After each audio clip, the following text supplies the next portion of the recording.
নমস্কার বন্ধুরা, ঝিনু ব্লগে স্বাগত। আজকে আপনাদের সাথে একটি রেসিপি শেয়ার করব, খুব সহজে যেটা হয়। এটাকে পোয়া বলা হয় বা তেলপিঠেও বলা যায়। তো তার জন্য প্রথমে সুজি ভিজিয়ে রাখবো, বেশ খানিকক্ষণ ভিজিয়ে রাখতে হবে, মোটামুটি 2-3 ঘন্টা।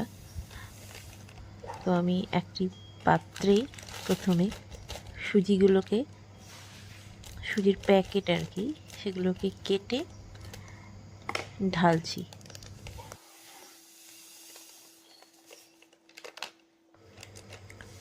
সুজি ঢালা কমপ্লিট হয়ে গেছে।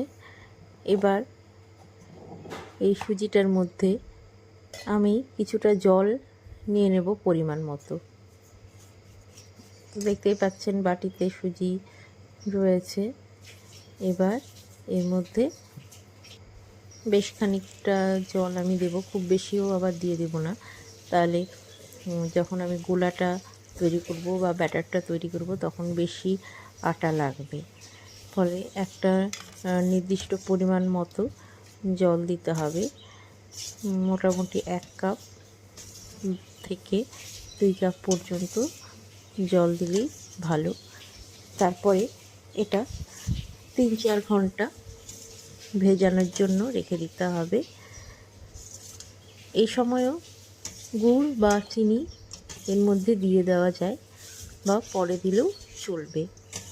গুড়টা যদি ঢেলা বা শক্ত ধরনের হয় তাহলে সেটা এখন থেকে দিয়ে রাখলেই বেশ ভালো। আমি এখানে একটুখানি চিনি মিশিয়ে রাখছি, যেহেতু আমি চিনি দিয়ে করব ঠিক করেছি, সেই জন্য চিনিটাও দিয়ে দিলাম, তাহলে চিনিটাও গলে যাবে। ভালো করে মিক্সড করে নিচ্ছি।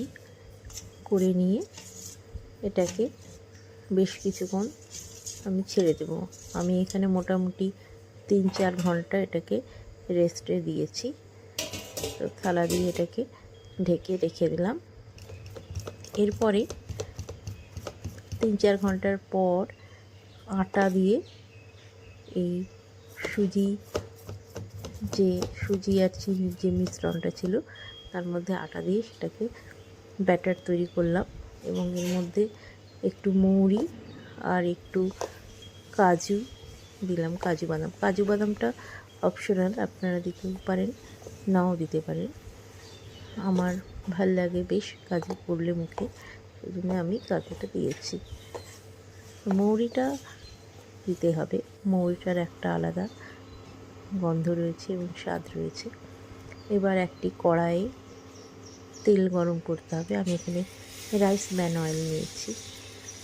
তো তেল গরম হয়ে যাওয়ার পর তারপরে আস্তে আস্তে ব্যাটারটাকে হাতা দিয়ে ছেড়ে দিতে হবে গোল গোল করে।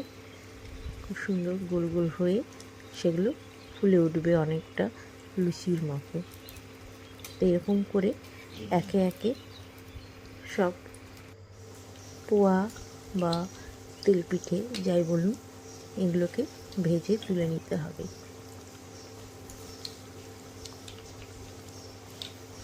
আমি প্রত্যেকটা তেলপিঠে এরকম উল্টে পাল্টে ভেজে নিচ্ছি। ভেজে নিয়ে তুলে নেব। এটা যে কোনো সময় বানানো যায়, টিফিনের জন্য বেশ ভালো খেতে, বা যে কোনো অনুষ্ঠানেও এগুলো বানানো যায়। আমাদের এদিকে মূলত দোল উৎসব যখন হয়, দোল বা হোলি, সেই সময় এগুলো বাড়িতে তৈরি করা হয়।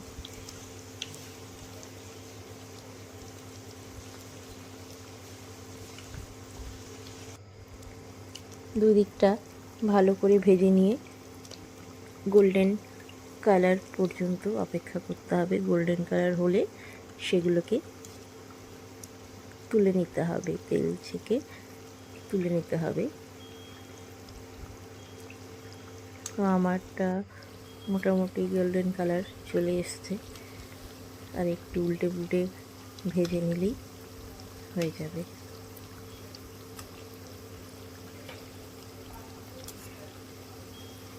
এবং প্রত্যেকটা পোয়া বেশ সুন্দরভাবে ফুলেছে। পোয়াগুলো ভীষণ সফট এবং খেতেও খুব ভালো হয়েছে।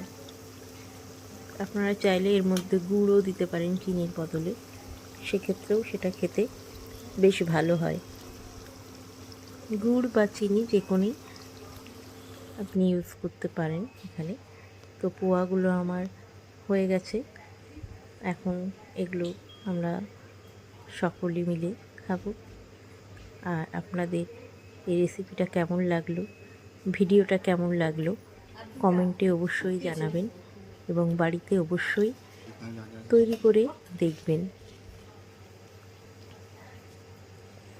পোয়া তৈরি হয়ে গেছে। পোয়া তৈরি হওয়ার পর সবাই একটু একটু করে নিয়ে টেস্ট শুরু করে দিয়েছে। তাহলে আজকে এখানেই, টাটা।